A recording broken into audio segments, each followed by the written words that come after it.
ভালো থাকুন অন ফত্রিতে আপনাদের স্বাগত। আজকের বিষয় চিনি খাওয়া কেন কমাবেন।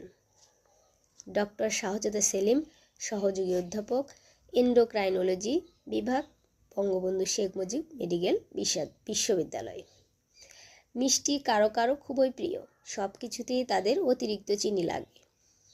অনেকের চিনিযুক্ত কিছু না খাওয়া পর্যন্ত কিছুই ভালো লাগে না। অত্যধিক চিনি খাওয়ার ফলে এমন নির্ভরশীল আচরণ ও গুরুতর স্বাস্থ্য সমস্যা হতে পারে।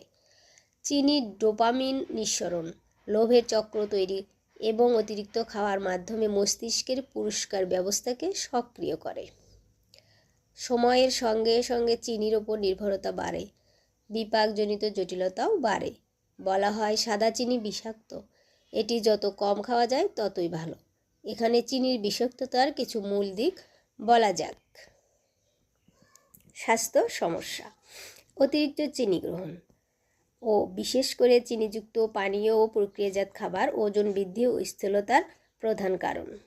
অতিরিক্ত চিনি ব্যবহার ইনসুলিন প্রতিরোধের দিকে বিপাক ক্রিয়াকে চালিত করতে পারে, যা টাইপ 2 ডায়াবেটিসের একটি প্রধান কারণ। ফ্রুক্টোজ সাদা চিনির একটি উপাদান ও উচ্চ ফ্রুক্টোজ কর্ন সিরাপ লিভারে বিপাক হয়।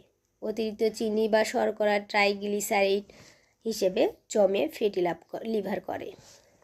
উচ্চ রক্তচাপ, প্রদাহ ও অস্বাস্থ্যকর কোলেস্টেরলের মাত্রা সহ হৃদরোগের ঝুঁকি বৃদ্ধির সঙ্গে অতিরিক্ত চিনি গ্রহণের সম্পর্ক রয়েছে। বাড়তি চিনি স্ট্রোকের ঝুঁকিতেও ভূমিকা রাখতে পারে। চিনি মুখগহ্বর ও দাঁতের ক্ষয়ের একটি প্রাথমিক কারণ, কেননা এটি মুখের ক্ষতিকারক ব্যাকটেরিয়ার প্রিয় খাদ্য। অতিরিক্ত চিনি খাওয়া বিষণ্ণতা ও উদ্বেগের ঝুঁকির সঙ্গে যুক্ত।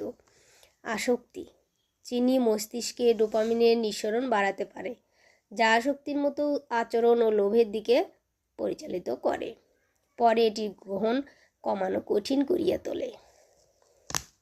প্রদাহ ও রোগ প্রতিরোধ, দীর্ঘস্থায়ী উচ্চমাত্রায় চিনি গ্রহণ প্রদাহের সৃষ্টি করে, যা বাত, কিছু ক্যান্সার সহ বিভিন্ন রোগের সঙ্গে যুক্ত। এটি রোগ প্রতিরোধ ক্ষমতাকেও দুর্বল করে দিতে পারে, যা শরীরকে সংক্রমণের জন্য আরও সংবেদনশীল করে তোলে। চিনির বিষক্রিয়া হ্রাস করবেন কিভাবে? শর্করা সীমিত করুন।